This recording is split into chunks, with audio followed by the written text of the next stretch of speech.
Ok, nous sommes revenus à notre séance de vidéo. Nous sommes à notre 9e partie de la vidéo numéro 3. Et à la même vidéo numéro 3, mais à la 8e partie, il était question de dessaisir la DOR pour ce qui concerne le contrôle technique de la liste électorale. Parce que la DOR a été dessaisie et c'est le service reprographie sous le coupole de la sous-direction reprographie et des archives qui est directement liée à la présidence de la CEI. Donc c'est ce qui a fait que cette liste électorale a échappé, sinon échappe à tout contrôle technique. Donc notre 9e partie de la 3e vidéo, ou du moins c'est la vidéo numéro 3, à notre connaissance, en tant que spécialiste en organisation d'entreprise et en procédure organisationnelle et fonctionnelle, la CEI est la seule structure qui adopte ce type de hiérarchisation. Sans oublier de vous faire remarquer aussi une anomalie technique majeure dans la hiérarchisation administrative de la CEI, qui est que les sous-directions, dans leur grande majorité ou même dans leur totalité, n'ont pas de services qui leur sont rattachés. Autrement dit, la sous-direction se limite qu'à une seule personne, le sous-directeur. Nous y reviendrons dans la vidéo numéro 4.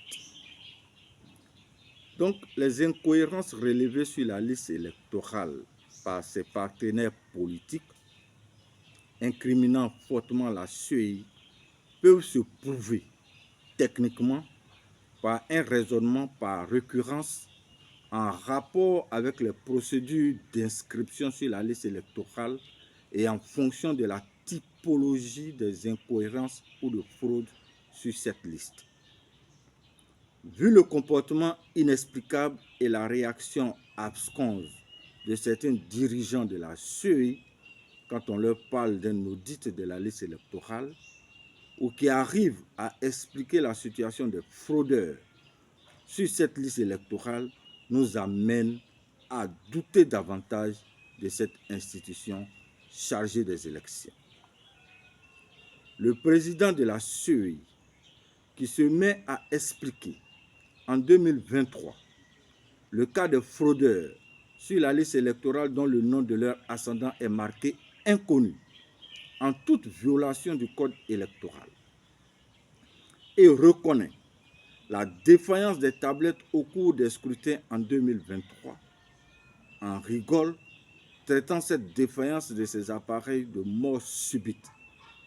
Et à aucun moment, une réclamation officielle a été faite à cette structure sous-traitante. Ensuite, qui de façon délibérée dit des contes-vérités sur un plateau de télévision d'une chaîne étrangère concernant la périodicité de la RLE en Côte d'Ivoire, tout en vexant toute la Côte d'Ivoire et déshonorant du coup la prestigieuse fonction de président de la CEI. Enfin, qui est cité dans un discours par un cadre du parti politique majoritaire dans les instances de la CEI comme étant un petit à qui le président de la République pourrait lui donner l'ordre d'inscrire une autre personnalité politique sur la liste électorale et il s'exécutera. Un président d'une institution comme la CEI, qu'on traite de petit et qui devrait s'exécuter d'un ordre venant d'un potentiel candidat futur, le président de la République, et ce dernier ne fait aucune déclaration de protestation sur ses propos, nous renforce davantage sur le discrédit de sa personne ou de sa fonction à continuer de diriger la CEI en toute dignité, de façon indépendante et neutre, et même toute autre opération électorale. Revenons donc à notre sujet principal.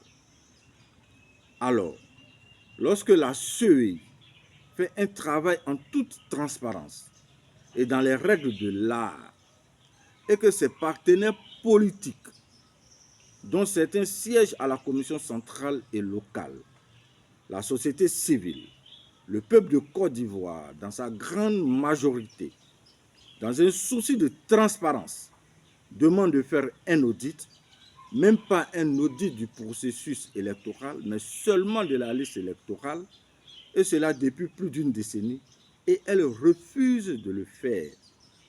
Et de façon ironique, la CEI dit que la meilleure façon de faire un audit de la liste électorale, c'est de participer à la RLE prochaine.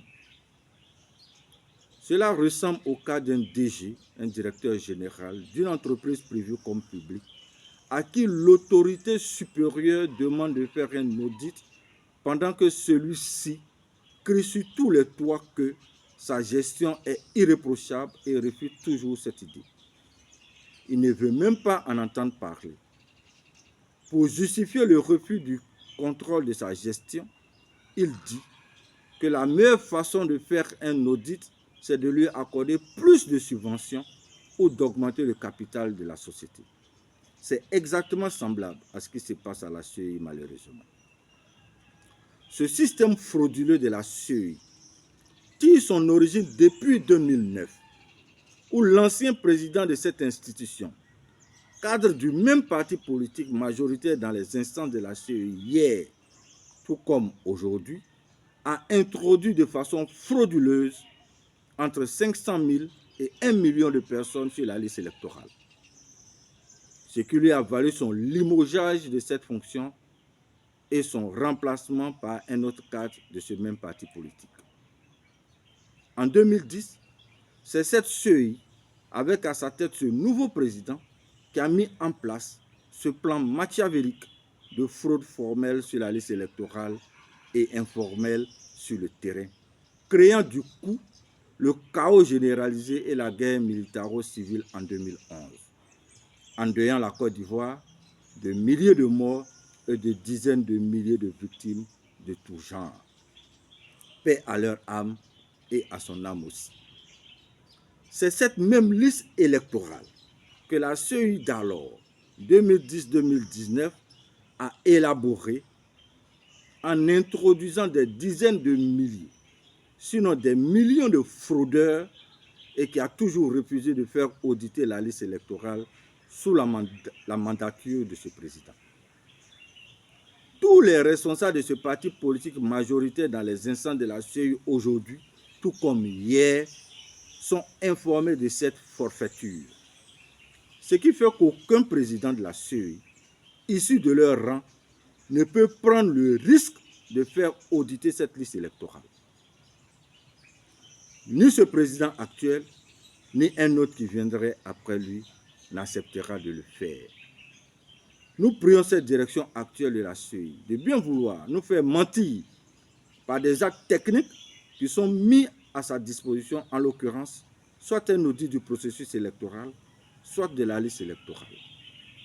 Et pourtant, l'audit est un acte technique de contrôle qui s'impose à toutes les structures qui portent un intérêt à une gestion rigoureuse de toutes les étapes d'un processus de production ou commercial ou électoral. C'est donc pour cette raison que dans certaines entreprises, il y a des contrôleurs de gestion ou des auditeurs internes. L'audit ou le contrôle technique est un acte professionnel très important en matière de maîtrise de gestion dans la perspective de mener une politique correctrice dans le pire des cas possibles. À la CEI, tout ce qui touche à un contrôle devient une pomme de discorde.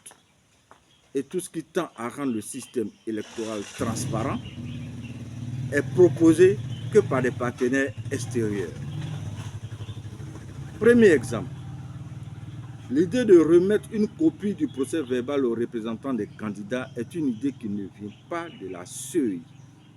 Elle tire son origine des recommandations du dialogue politique, alors qu'en principe, c'est elle qui a obligation de rendre le scrutin transparent et crédible et non les candidats.